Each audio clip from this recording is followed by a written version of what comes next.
வாங்க இன்றைக்கி வந்து காலிஃப்ளவர் பாலக் எப்படி செய்கிறதுன்னு பார்க்கலாம். அதுக்கு வந்து காலிஃப்ளவர் வந்து தண்ணியில் கழுவி எடுத்துட்டு இதை வந்து லைட்டாக வதக்கி எடுத்துக்கிறோம். பாருங்கள், இந்த அளவு வதங்கினா போதும். இதை ஆறட்டும். பாருங்கள், அடுத்தது தாளித்து விட்டுடலாம். இப்போ கடுகு போட்டிருக்குது, கடலைப்பருப்பு உளுத்தம்பருப்பு போட்டுடலாம். அடுத்தது வெங்காயம் கொஞ்ச நேரம் வதங்கட்டும். அடுத்தது காலிஃப்ளவர் போட்டுடலாம். காலிஃப்ளவர் வந்து சுடுதண்ணியில் போட்டு எடுத்து அப்புறமா போடுங்க. அதில் சின்ன சின்ன புழு இருக்கும், அதெல்லாம் சுடுதண்ணியில் போட்டோம்னா வந்துடும்.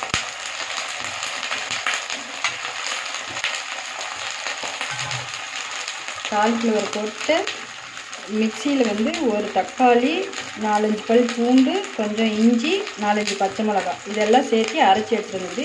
இது கூட சேர்த்திடுவோம்.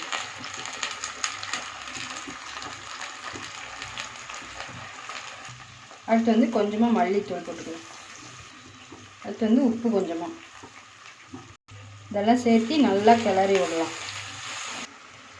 அடுத்தது வந்து தயிர் மிக்சியில் அடிச்சிட்டு வந்துருக்குது, அது ஒரு 2 ஸ்பூன் தயிர் சேர்த்திக்கலாம். கருவேப்பிலை எல்லாம் சேர்த்து கிளறி விட்டு ஒரு 5 நிமிஷம் வேகட்டும்.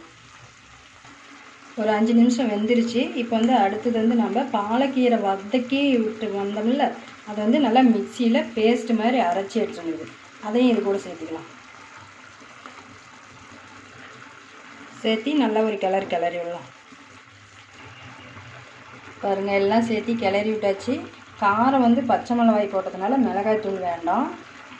கலர் பச்சையாக வரணுங்கிறதுக்காக தான் பச்சை மிளகாய் போடுறோம். மஞ்சத்தூளும் போடாதீங்க. இது நல்லா கொஞ்சம் நேரம் வேகட்டும். காலிஃப்ளவர் பூ நல்லா வேகட்டும். இப்போ ஒரு 5 நிமிஷம் வேக விடலாம். பாருங்கள், ஒரு 5 நிமிஷம் வெந்துருச்சு. பூ வெந்து போச்சான்னு பாருங்கள். வெந்துருந்துச்சுன்னா ஓகே, ஆஃப் பண்ணிடலாம். அவ்வளோதான் இதோட இது. சப்பாத்திக்கு சூப்பராக இருக்கும். நீங்களும் செஞ்சு சாப்பிட்டு பாருங்கள். காலிஃப்ளவர் பாலக் ரொம்ப டேஸ்டியாக இருக்கும்.